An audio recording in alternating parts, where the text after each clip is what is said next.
What's the nature of your emergency?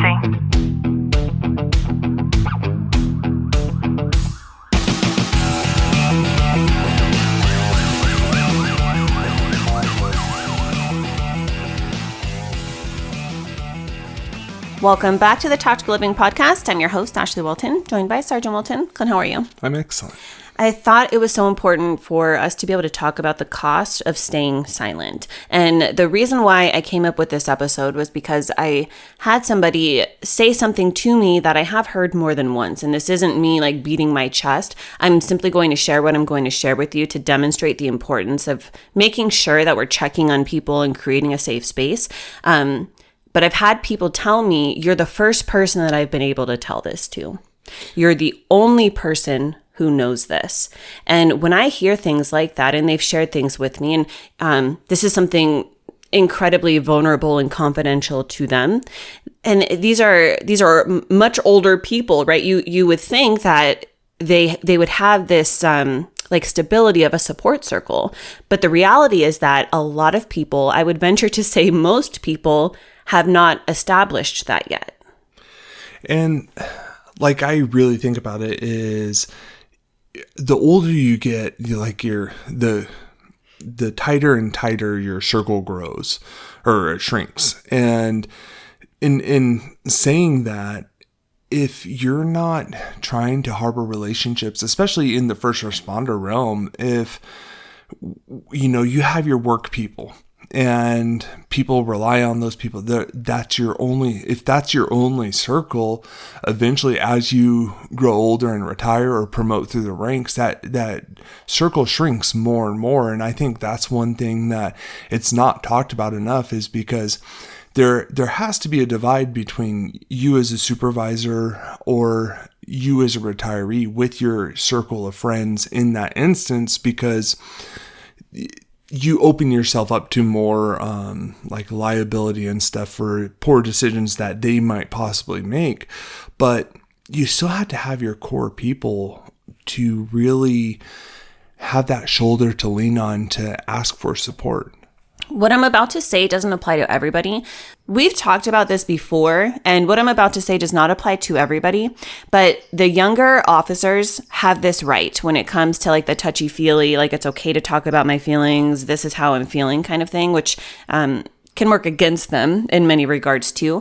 However, I made mention of the people that I was referring to being older, and I think that a lot of the older generation, whether it be officers or not, they were taught this mentality, and this goes back to parents and grandparents that served in the war, of like, just suck it up, right? Like, don't talk about your feelings. And, mental health wasn't a conversation for most of the people that we were raised by. And so because of that, we have a lot of this unspoken pressure, and it can make us feel like we need to appear unfazed. But the reality is that this can manifest in so many areas of our lives. Yeah,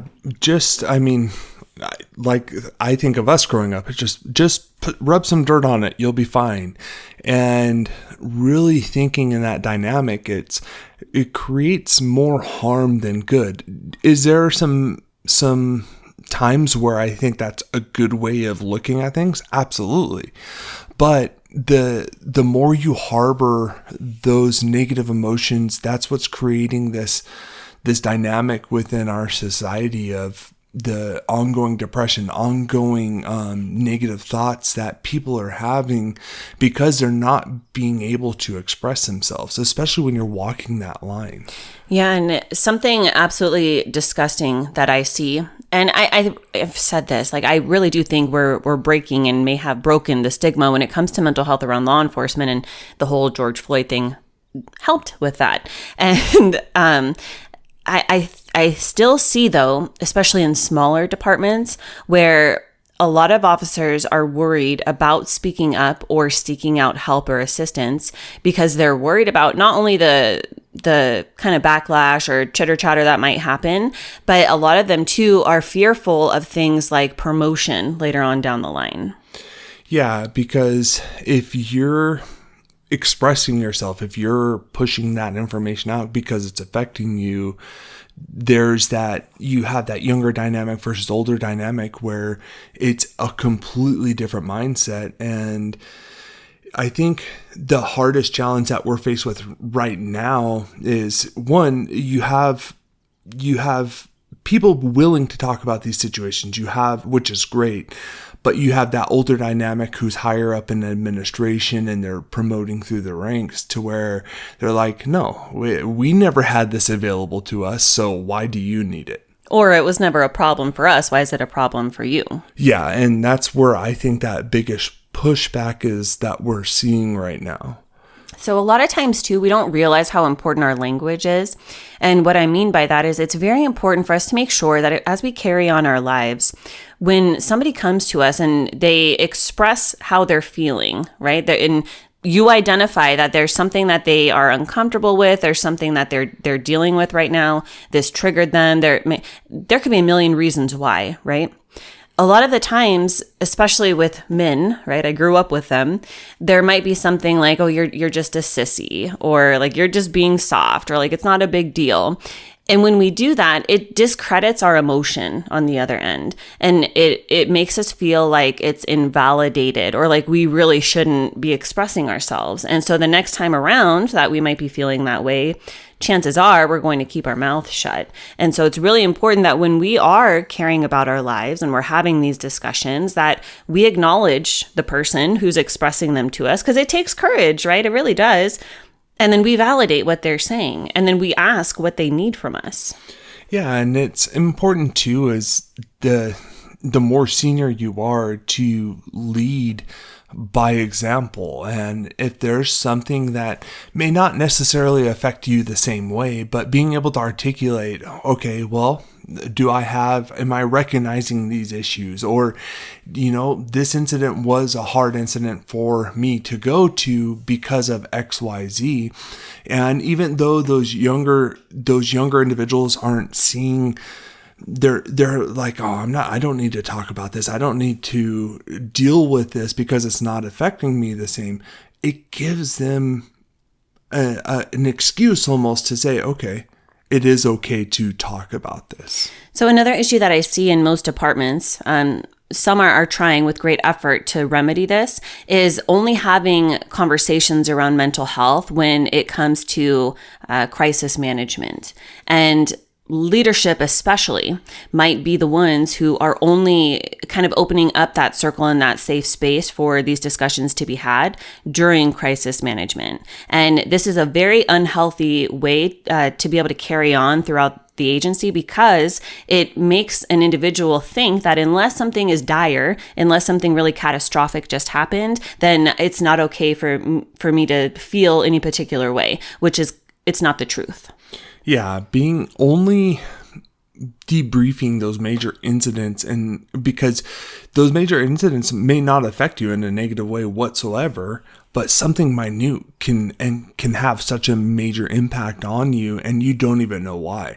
And that's why it's important to have, your circle for being able to talk to people, being able to have your support group.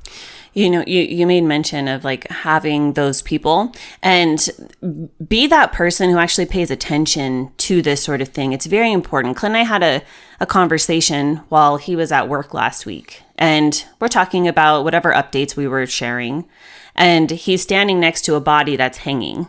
And throughout the entire week, I've been paying close attention to him and his behavior.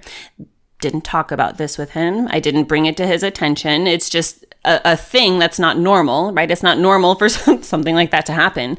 In our world, it is. But because of that, it's something that I took it upon myself to make sure that I was just paying attention to you a little extra. Yeah, and thank you, first of all, because you're going to be the one who recognizes something before I ever would, because I've gone to so much like that, to where you'll recognize those little nuances, those changes, being able to address those and talk about them if there was something that came up. And you never know when something in particular will affect you. And it's those types of situations are sad. They can have an impact on you no matter who you are. And so it could be that the body hanging from a door, or it could be a dog being thrown from a vehicle. Like it could be so many different things, and it's being able to catch those and have conversations with your spouse, with your circle, to say, hey, there's something not right here. And many times we think that as a first responder, one of the bravest things that you can do is, run into that burning building or go into that home and save that child. And certainly these are very brave things to do. However, I think the most brave thing that we can do is to speak up when we're feeling any particular way. I hope you've gotten some value out of today's episode. If you have, do us a favor, drop a review, subscribe down below. And as always, know that I'm sending you a long, tight hug from my home to yours.